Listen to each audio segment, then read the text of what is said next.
L'ombre du secret.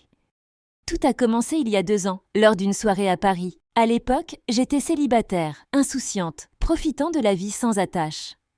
Ce soir-là, j'avais rencontré un homme dans un bar chic.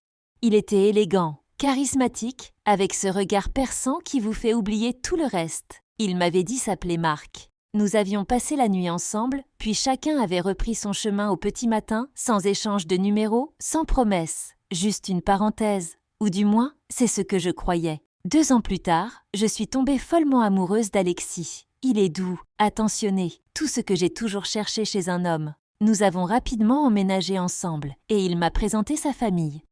Le jour où j'ai rencontré son père, j'ai senti mon cœur s'arrêter. C'était lui, Marc.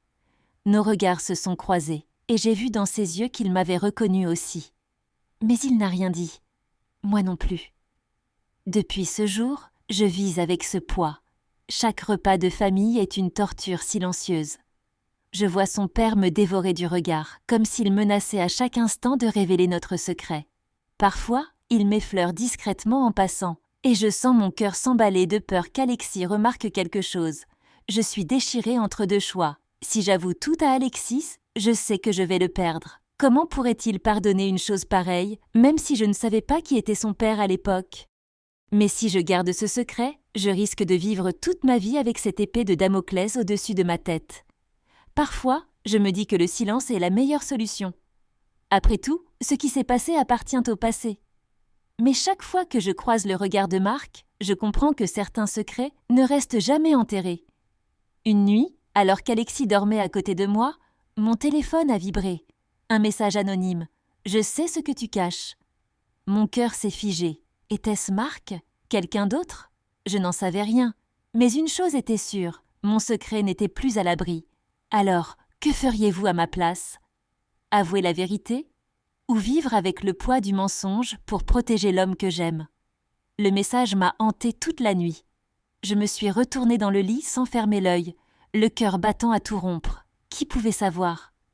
Était-ce vraiment Marc qui essayait de me faire craquer ? Ou bien quelqu'un d'autre avait découvert mon secret ? Au petit matin, je me suis levée avant Alexis. Je suis allée dans la salle de bain, le téléphone serré dans ma main tremblante. J'ai répondu au message « Qui êtes-vous » ? Quelques secondes plus tard, une réponse est arrivée. « Tu le sais déjà ». Mes jambes ont failli se dérober. Je me suis regardée dans le miroir, les yeux cernés, le visage marqué par la peur. Je savais que je ne pourrais plus fuir. Pendant des jours, j'ai évité Marc autant que possible. Mais lors d'un dîner familial, il m'a discrètement glissé une note dans la main en débarrassant la table. « On doit parler, ce soir, Irpete-Mondremani, parking du Vieux-Port ». La peur me paralysait, mais je savais que je devais y aller. Si c'était lui qui envoyait ces messages, je devais comprendre ce qu'il voulait. Quand je suis arrivée sur le parking désert, Marc était déjà là, adossé à sa voiture, une cigarette entre les doigts. « Tu as reçu mes messages, n'est-ce pas ?» a-t-il murmuré sans me regarder. « C'était toi. » Il a hoché la tête, les yeux fixés sur l'obscurité. « Je ne veux pas te faire de mal, Elisa. Mais je ne peux pas faire comme si de rien n'était. » « Pourquoi tu fais ça ? Qu'est-ce que tu veux ?» Il a jeté sa cigarette et s'est approché lentement. « Je veux que tu partes. Laisse Alexis. Dis-lui que tu ne l'aimes plus. Trouve une excuse, mais sors de sa vie. Sinon, je dirai tout. » Mon cœur s'est serré. « Mais je l'aime. Si tu restes, je détruirai tout. » Les larmes me brûlaient les yeux. Je me sentais prise au piège, condamnée à choisir entre l'homme que j'aimais et la vérité qui pouvait tout détruire. Pendant plusieurs jours, j'ai hésité. J'avais envie de tout avouer à Alexis, de lui dire que je n'avais jamais voulu lui mentir. Mais à chaque fois que j'ouvrais la bouche, je voyais son sourire, son amour sincère, et je reculais. Finalement, j'ai pris ma décision. Un soir, alors qu'il s'endormait à côté de moi, je l'ai regardé longuement, caressant doucement ses cheveux. J'ai posé une lettre sur sa table de nuit, puis je suis partie sans me retourner.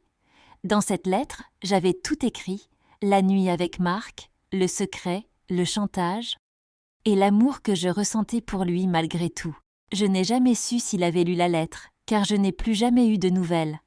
Peut-être m'a-t-il détesté, ou peut-être a-t-il compris que je l'avais quitté pour le protéger. Aurais-je dû dire la vérité en face ? Ou ai-je choisi la lâcheté pour préserver l'illusion d'un amour parfait?